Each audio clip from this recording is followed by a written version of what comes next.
Hello friends, welcome back to our channel. ಸ್ನೇಹಿತರೆ, ಚಿಕ್ಕ ಚಿಕ್ಕ ರೀಲ್ಸ್ಗಳನ್ನು ಮಾಡ್ತಾ ಅದರ ಮೂಲಕವೇ ಖ್ಯಾತಿ ಗಳಿಸಿದಂತಹ ರಕ್ಷಿತಾ ಶೆಟ್ಟಿ ಇದೀಗ ಬಿಗ್ ಬಾಸ್ ಮನೆಯ ಸ್ಪರ್ಧಿ.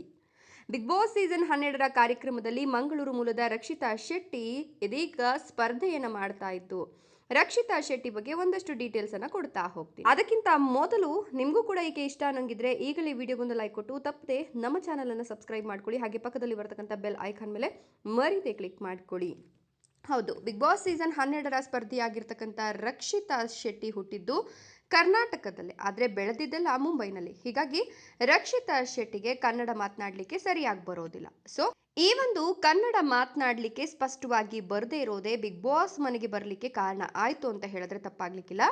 PUC ಓದುವಾಗಲೇ Rakshitha Shetty part time job ಅನ್ನ ಮಾಡ್ತಾ ಇದ್ರು. ಇನ್ನು ರಕ್ಷಿತಾ ಶೆಟ್ಟಿಗೆ ಇದೀಗ 24 ವರ್ಷ ವಯಸ್ಸಾಗಿದ್ದು PUC ಓದ್ಕೊಳ್ತಾ ಕೆಲಸವನ್ನು ಮಾಡ್ತಾ ಇದ್ರು. ಫಾಸ್ಟ್ಯಾಗ್ ಕಂಪನಿಯ ಕಸ್ಟಮರ್ ಕೇರ್ ಕಾಲ್ ಸೆಂಟರ್ನಲ್ಲಿ ರಕ್ಷಿತಾ ಶೆಟ್ಟಿ ಕಾರ್ಯವನ್ನು ನಿರ್ವಹಿಸ್ತಾ ಇದ್ರು. ಕನ್ನಡ ಬರದೇ ಇದ್ರು ಕೂಡ ಕನ್ನಡ ಬರುತ್ತೆ ಅಂತ ಹೇಳಿಕೊಂಡು ರಕ್ಷಿತಾ ಶೆಟ್ಟಿ ಕೆಲಸವನ್ನು ನಿರ್ವಹಿಸ್ತಾ ಇದ್ರಂತೆ. ಆಗ ರಕ್ಷಿತಾ ಶೆಟ್ಟಿಗೆ ತಿಂಗಳಿಗೆ 19,000 ರೂಪಾಯಿ ಸಂಬಳ ಬರ್ತಾ ಇತ್ತು. ಇನ್ನು ಫಾಸ್ಟ್ಯಾಗ್ ಸಮಸ್ಯೆಗಳಿಂದಾಗಿ ಜನ ಫೋನ್ ಮಾಡ್ತಿದ್ದಾಗ ಸರಿಯಾಗಿ ಕನ್ನಡ ಬರದೆ ರಕ್ಷಿತಾ ಶೆಟ್ಟಿ ಪದಗಳಿಗಾಗಿ ಪರದಾಡಿದ್ದು ಉಂಟಂತೆ. ಆಗ ಎಷ್ಟೋ ಜನ ಕನ್ನಡ ಗೊತ್ತಿಲ್ಲ ಅಂತ ಹೇಳಿದ್ರೆ ಕನ್ನಡ ಕಲೀರಿ ಅಂತ ಬೈದು ಫೋನನ್ನು ಕಟ್ ಮಾಡಿದ್ದು ಇತ್ತಂತೆ. ಇನ್ನು ಡಿಗ್ರಿ ಕಂಪ್ಲೀಟ್ ಮಾಡಿರ್ತಕ್ಕಂಥ ರಕ್ಷಿತಾ ಶೆಟ್ಟಿಗೆ ಮುಂದೆ ಓದುವಂಥ ಆಸಕ್ತಿ ಇರಲಿಲ್ಲ.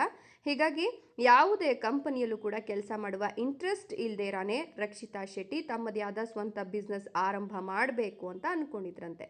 ಇದೀಗ ಬಿಗ್ ಬಾಸ್ ಮನೆಯಲ್ಲಿ ಈಕೆಗೆ ಅವಕಾಶ ಸಿಕ್ಕಿರೋದು ತನ್ನ ಉದ್ಯಮವನ್ನು ಶುರು ಮಾಡಲಿಕ್ಕೆ ಎಲ್ಲೋ ಒಂದು ಕಡೆ ಹಿಂಬು ನೀಡ್ತಾ ಇದೆ ಅಂತ ಹೇಳಿದ್ರೆ ತಪ್ಪಾಗ್ಲಿಕ್ಕಿಲ್ಲ. ಕನ್ನಡ ಬರದೇ ಇದ್ರೂ ಕೂಡ ಅದನ್ನೇ ಬಂಡವಾಳ ಹಾಕಿಸ್ಕೊಂಡಿರ್ತಕ್ಕಂಥ ರಕ್ಷಿತಾ ಶೆಟ್ಟಿ ಇದೀಗ ಬಿಗ್ ಬಾಸ್ ಸೀಸನ್ 12ರ ಸ್ಪರ್ಧಿ.